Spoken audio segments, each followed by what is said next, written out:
जय हिंद बच्चों, आप सभी को स्वागत है आपके अपने YouTube चैनल मैथड 2.0 में। हम लोग कल 40 तक कर चुके थे, आज 41 से हम लोग करने वाले हैं क्वेश्चन को। और देखिए 41 नंबर क्वेश्चन क्या बोल रहा है। किसी वस्तु से निकलकर किरणें किसी लेंस से अपवर्तित होकर जिस बिंदु पर मिलती है उसे क्या कहते हैं। उसे आप लोग को याद होगा, उसे मुख्य फोकस कहते हैं। क्या कहा जाता है? मुख्य फोकस कहा जाता है। यानी वस्तु से प्रकाश की किरणें वस्तु से निकलकर, है ना, लेंस से अपवर्तन के बाद यानी अपवर्तित के बाद यानी अपवर्तन के बाद, है ना, कहाँ से गुजरता नहीं, कहाँ पे मिलता है, तो मुख्य फोकस पे मिलता है। तो मुख्य फोकस ऑप्शन नंबर सी हो जाएगा।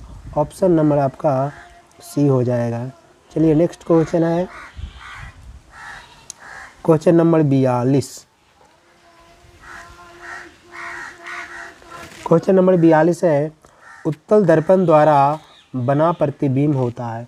तो याद रखना है, उत्तल दर्पण बना प्रतिबिंब हमेशा और हमेशा आपका उत्तल दर्पण द्वारा बना प्रतिबिंब सीधा होगा और काल्पनिक होगा।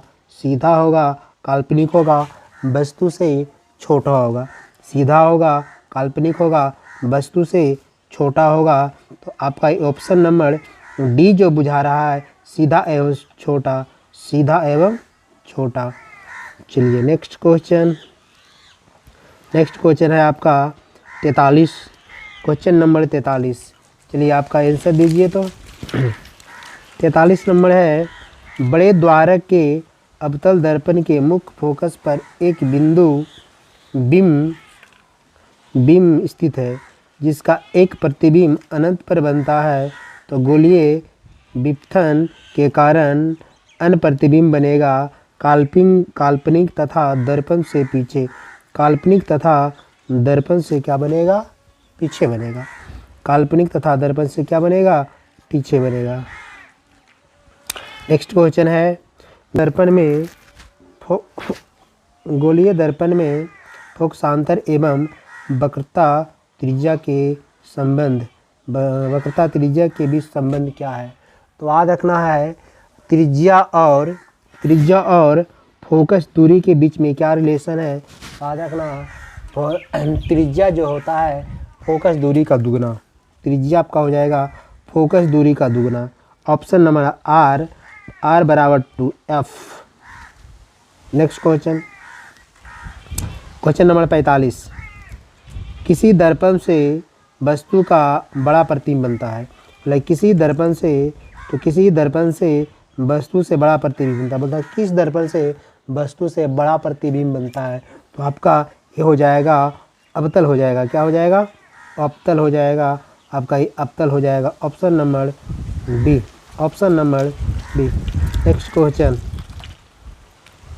नेक्स्ट क्वेश्चन है, किसी बीम का अवतल दर्पण द्वारा बना प्रतिबिंब आभासी, सीधा तथा बीम से बड़ा पाया गया है।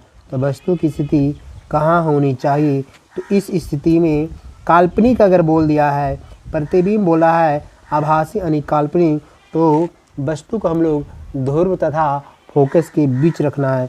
मुख्य फोकस तथा वक्रता केंद्र के बीच नहीं, केंद्र पर, वक्रता केंद्र पर, दर्पण के ध्रुव तथा मुख्य फोकस के बीच। ऑप्शन नंबर डी, है ना, दर्पण के ध्रुव तथा मुख्य फोकस के बीच रखना है। एक ही स्थिति में अवतल दर्पण में एक ही स्थिति में आपका काल्पनिक बनता है, जो कि वस्तु को कहाँ रखा जाए। तो वस्तु को अगर मुख्य फोकस और वक्रता केंद्र के बीच रखा जाए तो प्रतिबिंब आपका काल्पनिक बनेगा, आभासीय बनेगा, वस्तु से बड़ा बनेगा, है ना, और आपका सीधा होगा। नेक्स्ट क्वेश्चन आपका है 47। यदि समतल दर्पण को अभिलंब की दिशा में 5 सेंटीमीटर खिसका दिया जाए तो प्रतिबिंब खिसक जाता है कितना सेंटीमीटर? तो आपका खिसक जाएगा 5 सेंटीमीटर। कितना सेंटीमीटर? 5 सेंटीमीटर। कहने का मतलब ये हो गया कि आपका वस्तु दर्पण से जितना दूरी पर रहेगा, वस्तु दर्पण से जितना दूरी पर रहेगा, प्रतिबिंब उतना ही दर्पण से आगे पीछे बनेगा। क्या बनेगा? पीछे बनेगा। यानी कि जितना दूरी पर आपका वस्तु रहेगा उतना ही दूरी पर क्या बनेगा? प्रतिबिंब। तो 5 मीटर खिसकाया जा रहा है तो प्रतिबिंब कितना मीटर खिसक जाएगा? 5 मीटर। ऑप्शन नंबर आपका हो जाएगा बी। नेक्स्ट क्वेश्चन है, सूर्य की किरणों को एक अवतल दर्पण के गौण अक्ष के समांतर अपतित कराया जाता है। गोलीय दर्पण की फोकस दूरी की आधी दूरी पर एक समतल दर्पण अभिसारी किरणों को प्राप्त कर परावर्तित करता है। तो समतल दर्पण द्वारा बना प्रतिबिंब, समतल द्वारा बना प्रतिबिंब आपका हो जाएगा काल्पनिक तथा सीधा। काल्पनिक तथा क्या हो जाएगा आपका? सीधा हो जाएगा। नेक्स्ट क्वेश्चन है आपका क्वेश्चन नंबर 49। गोलीय दर्पण की फोकस दूरी उसकी वक्रता त्रिज्या की क्या होती है? फोकस दूरी वक्रता त्रिज्या की आधी होती है। क्या होती है? आधी होती है। नेक्स्ट क्वेश्चन है, बोला है स्पेक्ट्रम में किस रंग की किरण का झुकाव सबसे अधिक है? स्पेक्ट्रम का किस रंग का झुकाव सबसे अधिक है? तो याद रखना है आप सभी को, सबसे ज़्यादा झुकता है बैगनी और सबसे कम झुकता है लाल झुकता है। सबसे कम क्या झुकता है? लाल। सबसे ज़्यादा झुकाव किसका होता है? बैगनी का।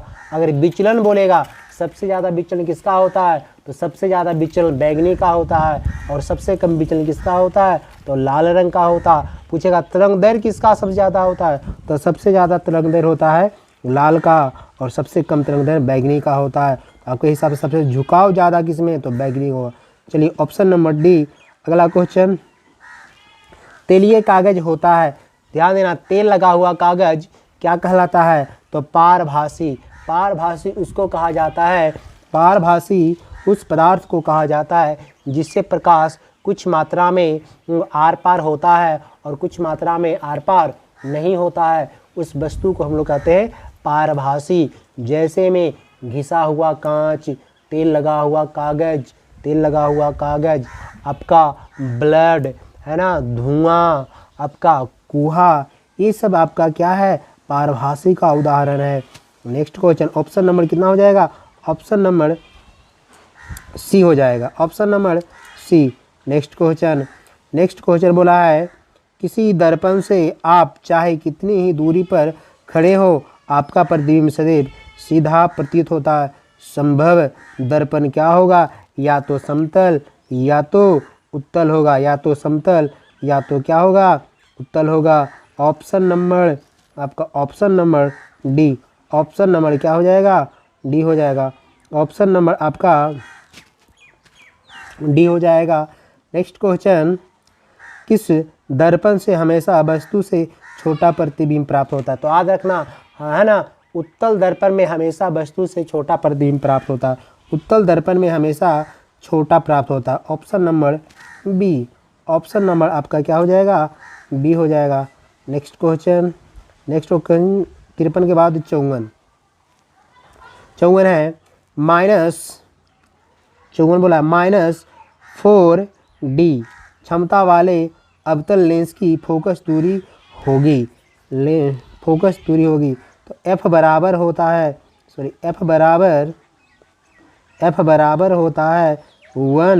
1 बटे क्या होता है? D होता है। लेकिन आप जिसको बोला अवतल, क्या बोला गया? अवतल लेंस, यहाँ क्या लग जाएगा? माइनस होगा। अवतल लेंस है, इसमें क्या लगेगा? माइनस लगेगा।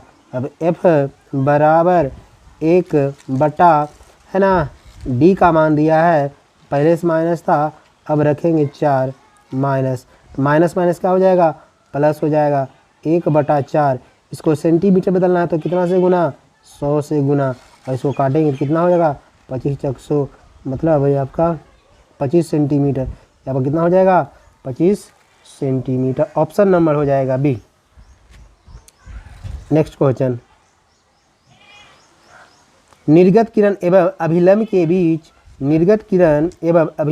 बीच के कोण को क्या कहते हैं? तो याद रखना, निर्गत किरण एवं अभिलंब के बीच के कोण को निर्गत कोण कहा जाता है। कौन सा कोण कहा जाता है? निर्गत कोण कहा जाता है। नेक्स्ट क्वेश्चन है क्वेश्चन नंबर 56। समतल दर्पण के द्वारा बने वस्तुओं के प्रतिबिंब कैसा होता है। समतल दर्पण के द्वारा बने वस्तुओं के प्रतिबिंब कैसा होता है। तो याद रखना, समतल दर्पण में बना प्रतिबिंब वस्तु का काल्पनिक होता है। कैसा होता है? काल्पनिक होता है। आपका हो जाएगा काल्पनिक बनता है। कैसा बनता है? काल्पनिक हो जाएगा। Option number B. Option number आपका हो जाएगा बी हो जाएगा। Option number B. 56 के बाद नेक्स्ट क्वेश्चन है 57। 57 है एक गोलीय दर्पण की फोकस दूरी प्लस 20 सेंटीमीटर। जैसे बोला प्लस 20 सेंटीमीटर तो यह उत्तल दर्पण हो गया। तो यह गोलीय दर्पण कैसा होगा? तो अब ये बताएं, यह जो दर्पण होगा क्या होगा? उत्तल होगा। यह दर्पण कैसा होगा? उत्तल दर्पण होगा। Next question number 58। प्रकाश की चाल विभिन्न माध्यम में आपका होता है भिन्न होता है। क्या होता है? भिन्न होता है। याद रखना है, निर्वात में प्रकाश की चाल, निर्वात में जो होता है प्रकाश की चाल होता है, निर्वात में प्रकाश की चाल आपका होता है 3 गुना 10⁸ मीटर प्रति सेकेंड होता है। ये निर्वात में होता है। उसके बाद पूछा जाएगा जल में इसका हवा में चाल, हवा में इसका होता है, हवा में 3 गुना 10⁸ मीटर प्रति सेकेंड होता है, प्रति सेकेंड होगा। उसके बाद आपसे पूछा जाएगा कांच में, तो कांच में इसका चाल होता है 2 गुना 10⁸ मीटर प्रति सेकेंड होता है। कांच के बाद जल में पूछेगा 2.225 गुना 10⁸ मीटर प्रति सेकेंड होता है। नेक्स्ट क्वेश्चन नंबर आपका हो जाएगा 59 है स्नेल के नियम का गणितीय रूप कौन सा होगा? साइन आई बटा साइन आर बराबर म्यू होता है। यानी हम लोग कह सकते हैं कि म्यू बराबर साइन आई बटा साइन आर होता है। म्यू बराबर साइन आई बटा क्या होता है? साइन आर होता है। नेक्स्ट क्वेश्चन है 60। किसी कोलाइडी बिलियन में निलंबित कणों से प्रकाश के प्रकीर्णन को कहा जाता है आपका कोलाइडी। तो बोला गया है किसी कोलाइडी बिलियन में निलंबित कणों से प्रकाश का प्रकीर्णन कहा जाता है। इसको हम लोग कहते हैं टिंडल प्रभाव। क्या कहा जाता है? टिंडल प्रभाव कहा जाता है। Next question number 61। स्पेक्ट्रम प्राप्त करने के लिए किसका उपयोग होता है? तो याद रखना, स्पेक्ट्रम प्राप्त करने के लिए हम लोग का प्रिज्म का इस्तेमाल करते हैं। किसका इस्तेमाल करते हैं? प्रिज्म का इस्तेमाल करते हैं। अगला क्वेश्चन नंबर 62 बोला है किसी माध्यम में अपवर्तनांक का मान, यानी अपवर्तनांक मान म्यू बराबर, अभी बताए थे हम लोग का म्यू बराबर होता है साइन आई बटा साइन आर। साइन आई बटा क्या होगा? साइन आर होता है। नेक्स्ट क्वेश्चन नंबर 63 है अगर किसी अवतल दर्पण की फोकस दूरी f तथा वक्रता त्रिज्या r है तो है ना f बराबर r बटा क्या होता है? 2। रिलेशन होता है f बराबर r बटा 2 होता है। नेक्स्ट क्वेश्चन बच्चों, नेक्स्ट क्वेश्चन है आपका अवतल लेंस का आवर्धन बराबर होता है। आपको बताना है बच्चों कि अवतल लेंस का आवर्धन बराबर होता है। किसके बराबर होता है? पहला ऑप्शन है u बटा v, दूसरा है u गुना u, तीसरा है u बटा u प्लस भी, चौथा है v बटा u। तो याद रखना आवर्धन बराबर होता है यानी m बराबर होता है, आवर्धन को m से सूचित किया, m बराबर होता है प्रतिबिंब की ऊंचाई यानी कि v बटा क्या होता है u होता है।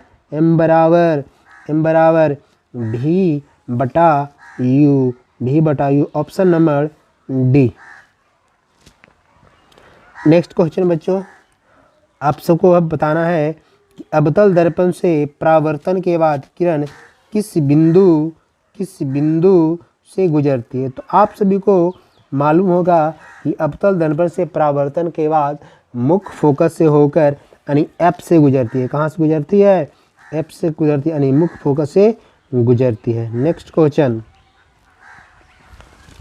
क्वेश्चन है, जब प्रकाश की किरण हवा से कांच में प्रवेश करती है, तो मुड़ जाती है, इधर मुड़ जाती है। क्वेश्चन है कि जब प्रकाश की किरण हवा से कांच में प्रवेश करती है तो अभिलंब की ओर मुड़ जाती है, अभिलंब के निकट हो जाती है, अभिलंब के क्या होती है? निकट हो जाती है ना। अगर बोला जाए है ना कि कांच से अगर हवा में जाए तो अभिलंब से दूर होता है, अभिलंब से क्या होता है? दूर होता है। नेक्स्ट क्वेश्चन, प्रकाश का वर्ण विक्षेपण किस उपकरण से संभव होता है? प्रकाश का वर्ण विक्षेपण किस उपकरण से संभव होता है? तो दर्पण से, लेंस से, प्रिज्म से, कांच की सिल्ली से। याद रखना वर्ण विक्षेपण होता है प्रिज्म से। किससे होता है?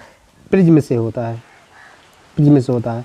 नेक्स्ट क्वेश्चन है, दृश्य प्रकाश में किस वर्ण का तरंगदैर्घ्य अधिकतम होता है? दृश्य प्रकाश में किस वर्ण का तरंगदैर्घ्य अधिकतर होता है? अभी बताए थे हम लोग, सबसे ज़्यादा तरंगदैर्घ्य होता है लाल का और सबसे कम होता है बैगनी का। तो आपका क्या हो जाएगा? लाल हो जाएगा। ऑप्शन नंबर आपका हो जाएगा डी हो जाएगा।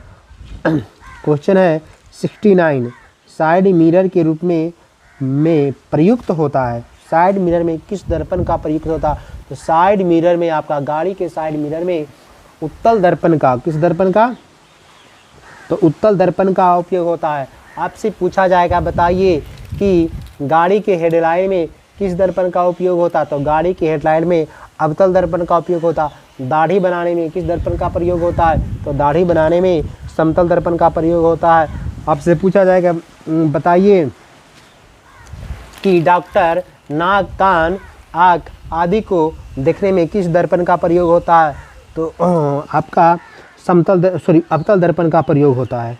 नेक्स्ट क्वेश्चन 70 नंबर, इंद्रधनुष का बनना किस परिघटना का पर आधारित है? इंद्रधनुष का बनना किस परिघटना पर आधारित है? प्रकाश का परावर्तन, प्रकाश का अपवर्तन, प्रकाश का वर्ण विक्षेपण, इनमें से कोई नहीं। तो याद रखना है इंद्रधनुष का बनना आपका इंद्रधनुष का बनना क्या है? प्रकाश का वर्ण विक्षेपण है। क्या है? प्रकाश का बनना है ना। इंद्रधनुष का बनना किस परिघटना का आधारित है? इंद्रधनुष का बनना किस परिघटना पर आधारित है? तो प्रकाश का वर्ण विक्षेपण। प्रकाश का क्या हो जाएगा? प्रकाश का आपका हो जाएगा प्रकाश का वर्ण विक्षेपण। प्रकाश का वर्ण विक्षेपण ऑप्शन मिलाया जाए तो ऑप्शन आपका हो जाएगा प्रकाश का वर्ण विक्षेपण। ऑप्शन नंबर हो जाएगा सी। नेक्स्ट क्वेश्चन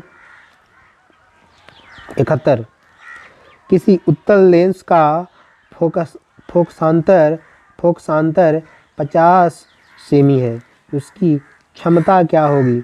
उसकी क्षमता आपसे पूछ दिया है तो याद रखना। बोला गया क्या? उत्तल लेंस। जब उत्तल लेंस होगा तो उसका फोकस दूरी जो होगा प्लस में होगा, यानी है ना +50 होगा। क्या होगा? +50। तो याद रखना कि एफ बराबर जो होता है, एफ बराबर 1/, क्या होता है? डी होता है, 1/2। यहाँ रखना है ना। डी बराबर क्या हो जाएगा आपका? डी बराबर होता है 1/f होता है। डी बराबर आपका होता है डी बराबर बच्चों डी बराबर होता है डी बराबर 1/f होता है। 1/, क्या होता है, f होता है। ध्यान देना है, ध्यान देना है क्या, U1 f का मान कितना है 50। इसको सेंटीमीटर, ये मीटर में, इसको सेंटीमीटर बदलना है तो कितना से गुना, 100 से गुना। 50 दूना 100 यानी plus 2D। Option number D, option number क्या हो जाएगा, डी हो जाएगा। Question number 72। 72 है, कहीं भी रखने से वस्तु के बराबर आकार का सीधा प्रतिबिंब बनता है तो दर्पण होगा। तो आपका दर्पण होगा, कैसा होगा, तो समतल दर्पण होगा। कैसा दर्पण होगा, समतल दर्पण होगा। Next question 73। क्वेश्चन नंबर 73 है,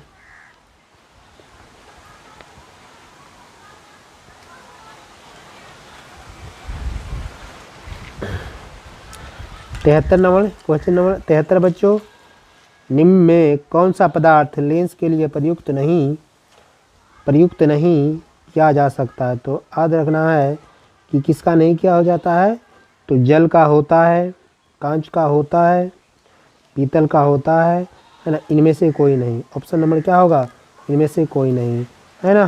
सभी का होता है तो ऑप्शन क्या हो जाएगा, इनमें से कोई नहीं। Option number D. 74 बच्चों, 74 है। बच्चों 74 में बोल रहा है कि निम्न में कौन संख्या प्रकाश के अपवर्तन के नियम के लिए सही है। तो कौन सा संख्या, तो प्रकाश के अपवर्तन के 2 नियम है। प्रकाश के अपवर्तन के कितने नियम है, 2 नियम है। प्रकाश के अपवर्तन कितने नियम है, 2 नियम है। तो आपका हो जाएगा क्या, ऑप्शन नंबर ए, ऑप्शन हो जाएगा 1। नेक्स्ट अगला क्वेश्चन है आपका, लेंस में मुख्य फोकस की संख्या कितनी होती है। तो लेंस में मुख्य फोकस की संख्या आपकी होती है 2 होती है। कितनी होती है, 2 होती है। 76 क्वेश्चन नंबर 76 बोला गया है, एफ सेमी फोकस दूरी वाले एक अवतल दर्पण के सामने 2f सेमी की दूरी पर एक बीम रखने पर दर्पण द्वारा इसका प्रतिबिंब बनेगा। इसका प्रतिबिंब आपका जो बनेगा अवतल दर्पण के वक्रता केंद्र पर। अवतल दर्पण कहाँ बनेगा, वक्रता केंद्र पर बनेगा। नेक्स्ट क्वेश्चन, निर्देशांक चिन्ह परिपाटी के अनुसार अवतल दर्पण तथा उत्तल दर्पण की फोकस दूरी क्रमशः होती है। अवतल दर्पण तथा उत्तल दर्पण की फोकस दूरी आपका अवतल दर्पण का हो जाएगा ऋणात्मक और उत्तल दर्पण का होता है धनात्मक। ऑप्शन नंबर हो जाएगा बी हो जाएगा। ऑप्शन नंबर हो जाएगा आपका क्या हो जाएगा, बी होगा। 78 जब किसी बीम को अवतल दर्पण के वक्रता केंद्र तथा मुख्य फोकस के बीच रखा जाता है तो दर्पण द्वारा बना प्रतिबिंब होता है। तो ये बना प्रतिबिंब होगा उल्टा, वास्तविक, उल्टा तथा वस्तु से क्या होगा, बड़ा होगा। वस्तु से आपका क्या होगा जाएगा, बड़ा हो जाएगा। नेक्स्ट क्वेश्चन, एक छोटे द्वारक वाले अवतल दर्पण की फोकस दूरी 10 सेमी है। 10 सेमी है तो इस दर्पण की वक्रता त्रिज्या कितनी होगी। त्रिज्या के बारे में बोला गया, त्रिज्या हो जाएगा, वक्रता त्रिज्या हो जाएगा 20 सेंटीमीटर। कितना हो जाएगा, 20 सेंटीमीटर। क्वेश्चन नंबर 80, मोटर गाड़ियों में चालक के सामने लगे दर्पण होती है। कौन सी दर्पण होती है बालक, तो आपका दर्पण हो जाएगा उत्तल दर्पण। कौन सा दर्पण, उत्तल दर्पण। Question number 81